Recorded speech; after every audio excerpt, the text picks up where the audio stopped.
প্রিয় দর্শক, শুভ নববর্ষ। আজ পয়লা বৈশাখ, বাঙালির প্রাণের উৎসব, প্রাণের মেলা। আপনাদের সবাইকে স্বাগত জানাচ্ছি এনটিভির প্রতিদিনের আয়োজন স্বাস্থ্য প্রতিদিনে। এই উৎসবের দিনটিকে ঘিরে রয়েছে আমাদের নানা আয়োজন, নানা কর্মসূচি, অনেক পরিকল্পনা।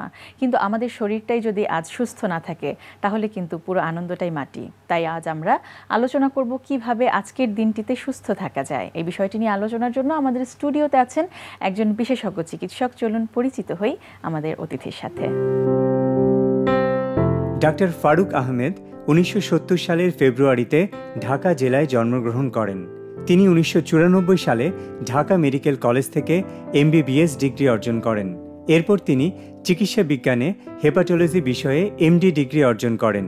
বর্তমানে তিনি ঢাকা মেডিকেল কলেজের লিভার বিভাগের বিভাগীয় প্রধান ও সহযোগী অধ্যাপক হিসেবে কর্মরত আছেন।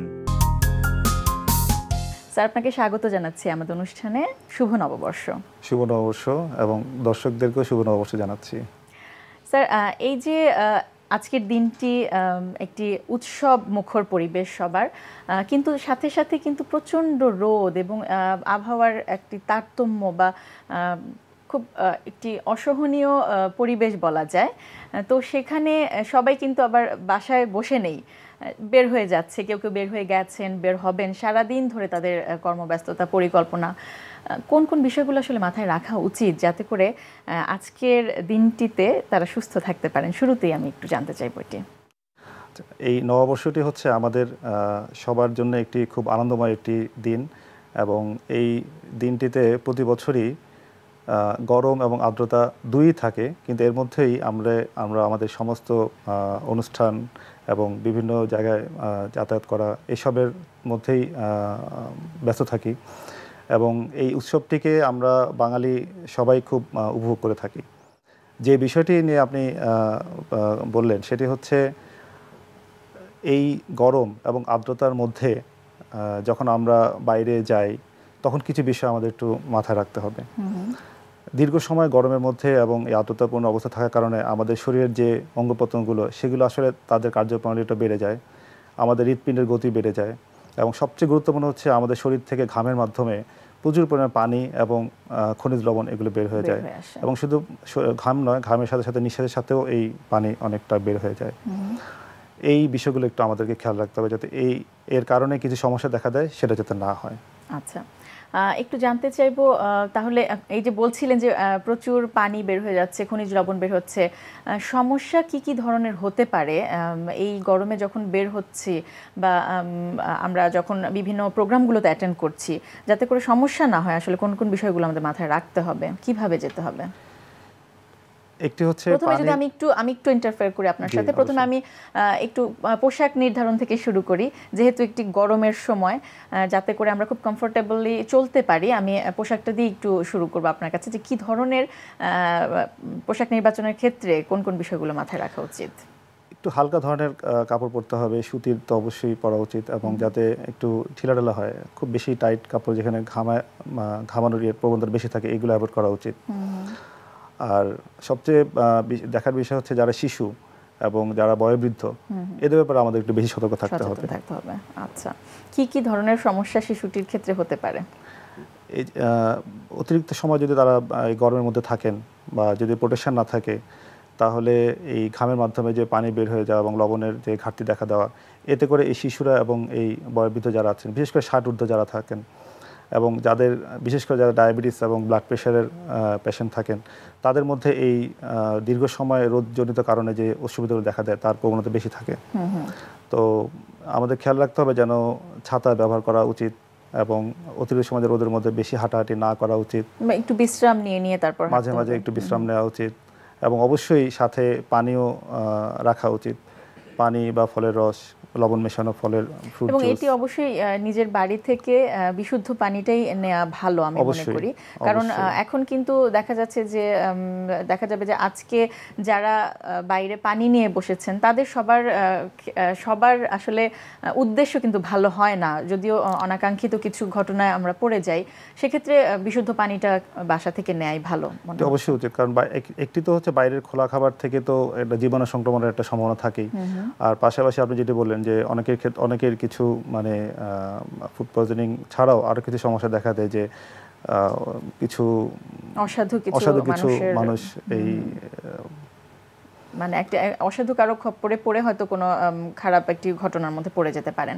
একটু জানতে চাইবো হিট স্ট্রোক বিষয়টি অবশ্যই রোদ এবং তাপের সাথে জড়িত। আজকে যারা বের হচ্ছেন বা বের হবেন এই বিষয়টিকে মাথায় রেখে যাতে হিট স্ট্রোকের সমস্যার মধ্যে যাতে না পড়েন, কি করণীয় আসলে, বা যদি হয়ে যায় হঠাৎ করে সেক্ষেত্রে তাৎক্ষণিকভাবে কি করণীয়?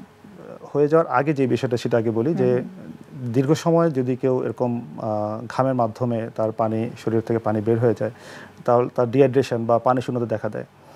এর পাশাপাশি যখন এই গরমের দীর্ঘ ইফেক্টের কারণে তার স্নায়ুতন্ত্রের মধ্যেও কিছু এফেক্ট করে, এবং এর জন্যে প্রাথমিকভাবে যে সমস্যা দেখা যায়, হিটের কারণে কয়েক ধরনের সমস্যা হয়। হিট স্ট্রোকটা হচ্ছে ইনফ্যাক্ট শেষের দিকে দেখা দেয়।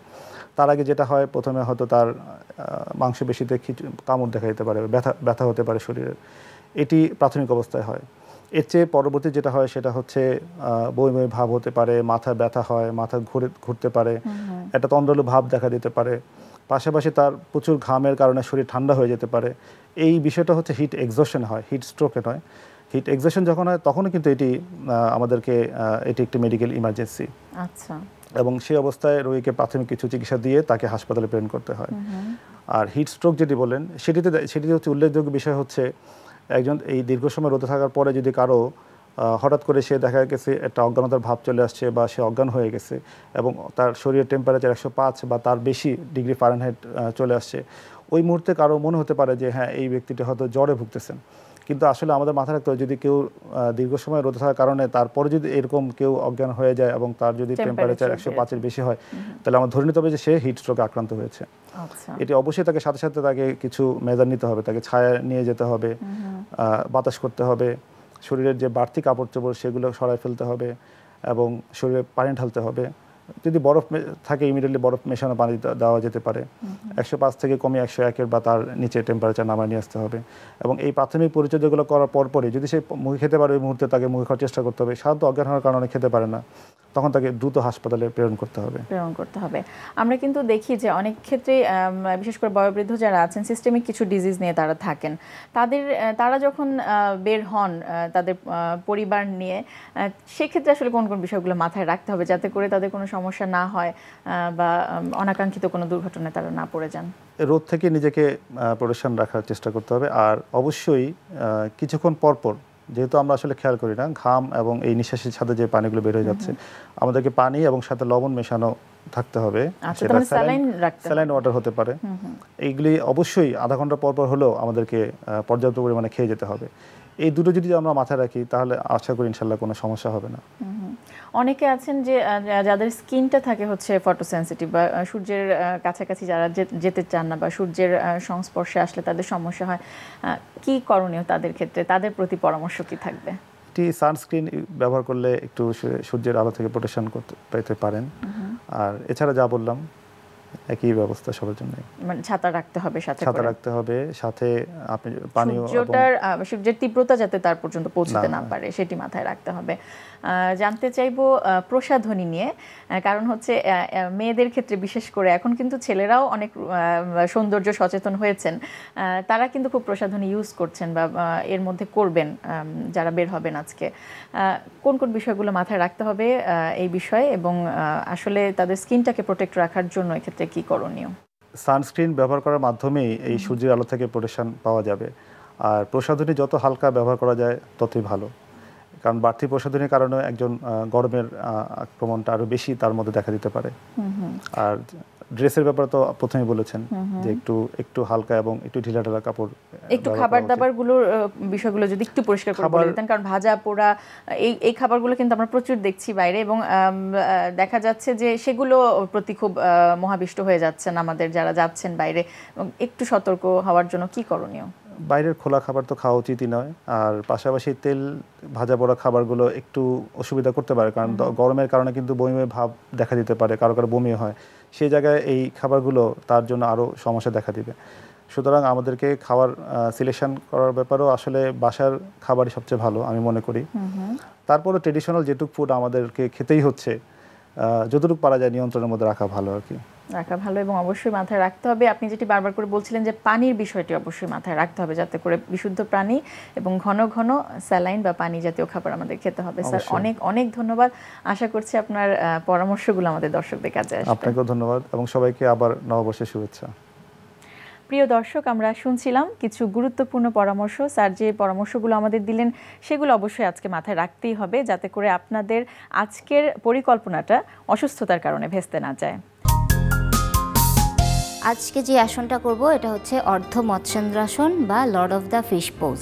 এই আসনটার ব্যাপারে একটু স্পেসিফিক বেশি করে বলতে হবে যে কোনো ধরনের ব্যায়ামে যেটা হয় যে আমাদের নির্দিষ্টভাবে মেরুদণ্ডটা ঠিক হয়তো সামনে বা শুধু পিছে বা ল্যাটারালি সাইডে বা টুইস্ট পোর্শনে হয়, কিন্তু এই একমাত্র আসন যোগব্যায়ামে আসন বলবো এবং অন্যান্য ভেরিয়াস টাইপের এক্সারসাইজের ভেতরেও তারাও এটা স্বীকার করেন যে এই একটা আসনে মেরুদণ্ডটা টোটালি টুইস্টিং পজিশনে অপোজিট একটা পাওয়ারে এটা কাজ হয়, এবং যে কারণে যাদের কোমরে ব্যথা আছে বা যাদের হলো লিভার স্প্লিনের কোনো সমস্যা আছে তাদের জন্য এটা যতটুকু উপকারী তার চেয়েও এবং বা তার সমান উপকারী হচ্ছে যে এটা লম্বা হওয়ার জন্য এর বিকল্প কোনো আসনই নেই এমন বলা যেতে পারে।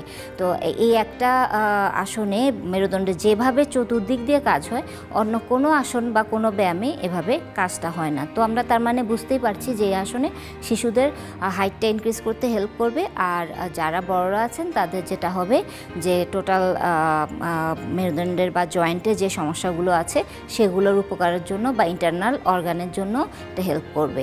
তো আমাকে এখানে লিও হেল্প করছে, আমরা বিগিনার ভার্সনটা প্রথমে দেখব। ওকে লিও, বসে, ফাইন, পা সোজা, ইয়েস, সুখাসন থেকে এবার আমরা একদম পা সোজা, কি হচ্ছে এক পা ভেঙে নিয়ে আসবে একদম কাছাকাছি, যতটুকু কাছে আনা যায়, যার যতটুকু ও হয়তো এতটুকু আনতে পারছে, মেরুদণ্ড সোজা রেখে যতটুকু আনা যায়। যদি দেখা যায় যে না আমি মেরুদণ্ড সোজা রেখে এতটুকু আনতে পারছি না, তাহলে আরেকটু দূরে রেখে দেন সোজা করতে হবে।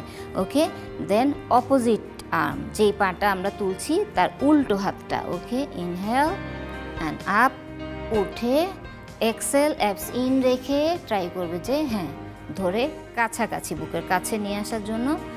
দেন ইনহেল, স্টে, এক্সেল, অন্য হাতটা ঘুরে এসে দেন টুইস্ট।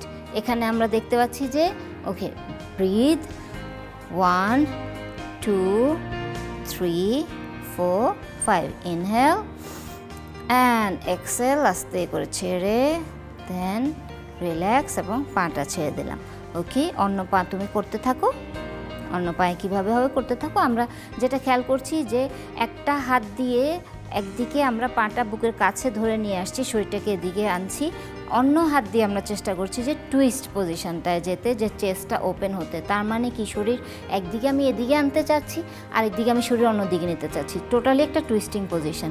এবং পুরো কাজ হচ্ছে আমাদের এখানে মেরুদণ্ডটাতে কাজ হচ্ছে এবং চেস্ট ওপেনার হিসেবে কাজ হচ্ছে। ওকে, ইনহেল অ্যান্ড এক্সেল, রিল্যাক্স, আস্তে করে, গুড, সুখাসনে বসো।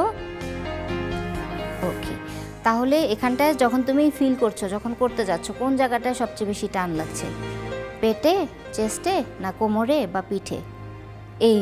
এই বরাবর লাগছে। হ্যাঁ, তার মানে কি স্পাইনের জায়গাটাতেই আপনার মোচড়টা হচ্ছে। তবে খুব জোরে বা খুব প্রেশার দিয়ে যেন চেস্ট ওপেন করতে যাবেন না বা অতটুকু ঘুরতে যাবেন না, এটা ভেরি বেসিক।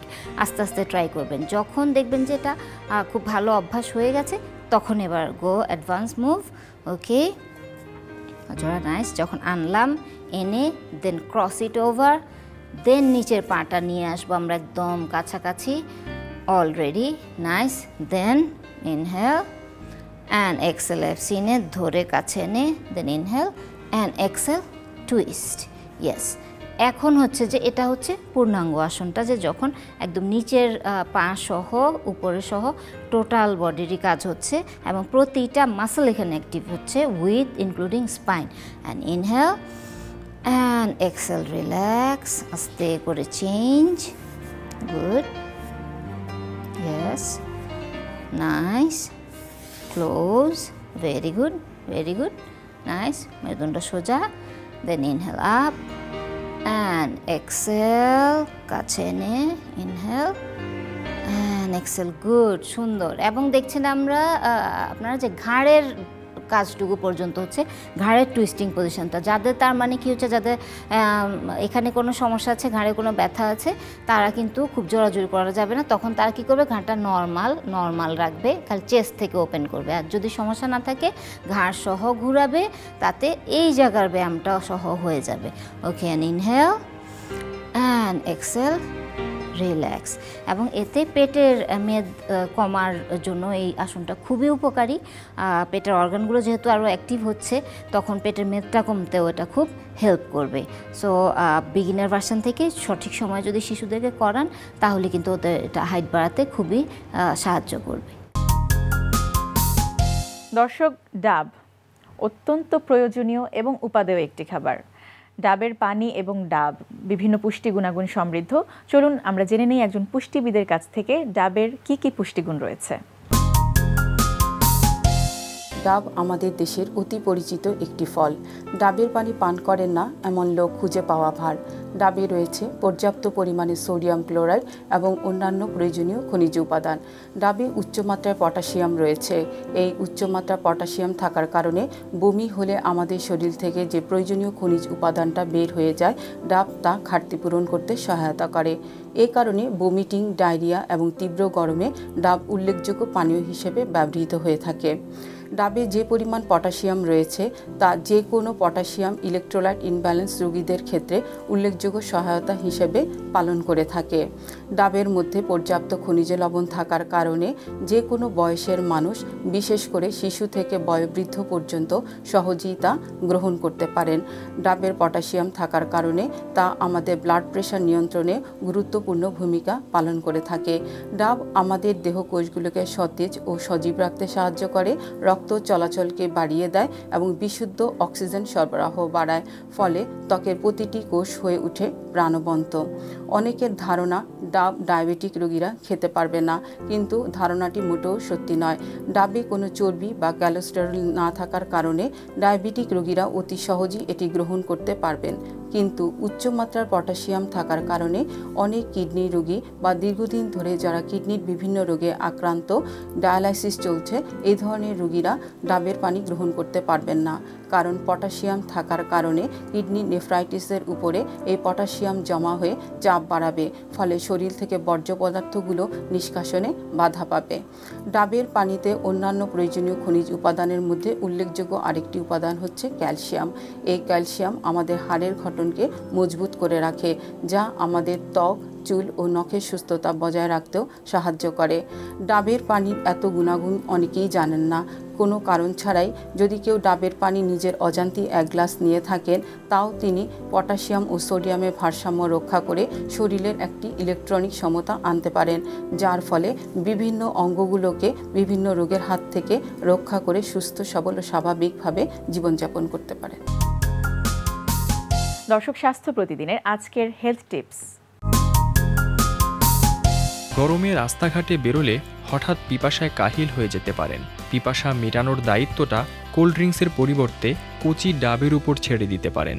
দেহ ও মন দুই সতেজ হবে। গর্ভবতী মা তার যখন থেকে তার পিরিয়ডটা মিস করলো, সে বুঝতে পারলো সে প্রেগনেন্ট, তার পরের মাসের থেকেই সে তার উচিত ডক্টরের পরামর্শ যাওয়া। এবং প্রথম 7 মাস, আমরা যদি এটাকে হিসাব করি যে 9 মাস 7 দিন ক্যালেন্ডার মান্থে, তাহলে প্রথম দিকে 7 মাস পর্যন্ত আমরা বলি প্রতি মাসে মাসে সে যাবে ডক্টরের কাছে।